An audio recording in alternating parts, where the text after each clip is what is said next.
I know that on Saturday you were not in much of a mood to talk about Andre Blake, so I'm hoping that today will be in a better mood about it. Tell us what's going on. Yeah, not a better mood. I think a different time.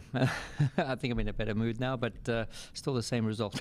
So I think we're still questionable with Dre, for tomorrow appearance, and we're just trying to do everything around the clock to get him ready. There's big games coming up, and hopefully, it's not too much longer now. What is it? I've seen knees. The only word I've seen. I know. Yeah, I mean, he just has some fluid buildup on the knee. Yeah. You played a winless Montreal team a couple weeks ago, and you had to deal with all the emotions that go into that. You've been around this league for long enough to know the Galaxy are not normally winless through 2 games and normally lose games 7-0. Yeah. How do you assess where they are at the moment? Yeah, it puts more focus on my group and what we're practicing and preaching within these 4 walls, because you can only think to imagine what's going to happen on the other side or what's going on, and that's when I've preferred to extract myself and just focus on the group here. We have our own mission, we have our own targets, objectives, we are pushing each other every single day, and I've always spoken about regardless of opponent. So I think this is a very similar message, and yeah, everyone's talking about trap games and what have you, and for sure that's the potential trap game, and I think we've had more than our fair share of trap games so far this season. Yeah. When you went back and looked at Saturday night, what could have been different that would have led to the game not being tied up? Yeah, not concede in the 93rd minute. I think that's after that you're thinking, can we score the 3rd one? I think we had moments to score, and then also, can we be better organized? Can we, defend set plays? Can we mitigate things? And in the 93rd minute, there's always a rush of blood. There's always a randomness to the game, and the randomness happened.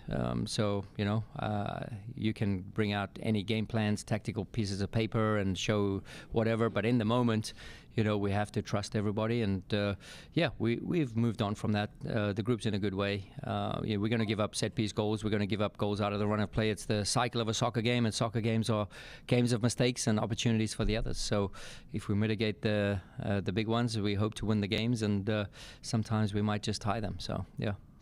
When you look at your opponent this week, Los Angeles, what sticks out to most you think is going to be one of your biggest challenges? Yeah, like I said earlier, I'm just focused on the group that we have with us, and I think that's the best way to go about it.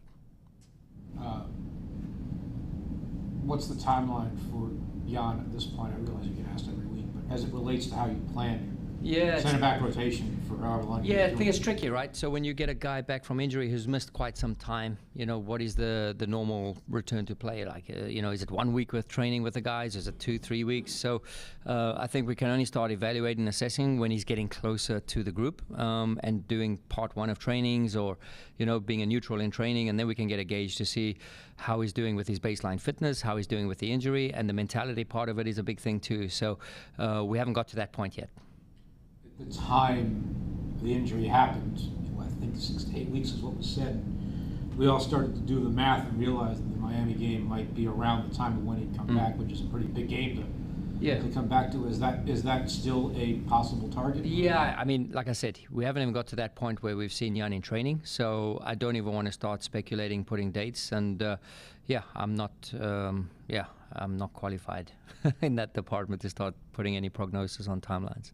What has impressed you most about the way how you guys are being more aggressive on your scoring opportunities this season?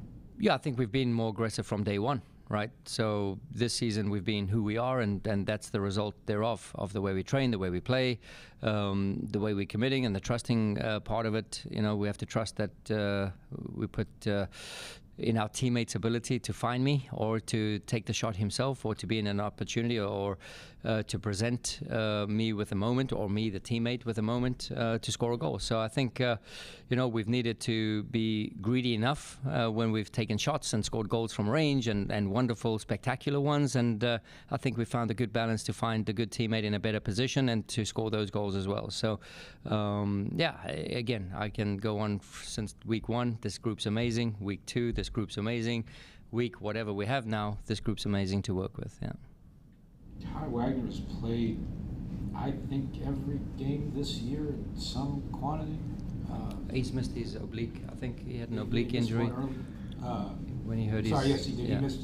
He has to turn the injury, but he's otherwise played every game he's been eligible. And if you need or want to spell him for a bit this month, I mean, you stuck David Vasquez there during the Open Cup, but I'm curious where Isaiah LaFleur is in the pecking order, if he's going to get a shot here at some point. Yeah, Isaiah's been through 2 tough injuries from what I understand over the last 18 months, right? And that's never easy to come back from. He's doing a great job at Union 2. He's playing well. He's getting those minutes he needs to get the sharpness. And, you know, once you get the sharpness back, now you can start, like, you know, getting the edge in terms of how we play. And he's on that borderline of, like, you know, learning exactly the tools, what's needed in certain moments as an outside back. And, yeah, he's on the right track. And we keep on monitoring him. He trains with us very often. So he's part of our group at least 2-3 days a week, and we get him then to Union 2 to catch those minutes. So, yeah, he's under observation, but very close. Right, and I think we have one on Zoom. Jillian? Thanks, Nico. Hi, Bradley. Hi. With Jeremy Raffanello seeing some chances this season, can you talk about what you've been seeing from him in terms of his contributions and what you like about him situationally off the bench? Yeah, just one, it starts with being a good teammate. And Rafa's a really good teammate, and he pushes the limits every single day in training. And, yeah, he's a guy that, you know, is very close to being called upon. And you can see when he's training well and, you know, he has the confidence of the group and he has confidence with himself. You know, he brings out, we closed the game in Montreal because him and Bueno come in and really calm things down, and we control the proceedings, we close the game. So, and through that, he gains a lot of respect through his teammates and through us as well. I've known Jeremy for a long time, worked with him a little bit at the Red Bulls with that overlap. So, I mean, it's not like an unknown quantity. And, yeah, Jeremy is a great teammate. Thank you. Best of luck. Thank you. And final question will go to Jose. Hi, Bradley. Good afternoon. Sorry if I missed Hey, it. Jose.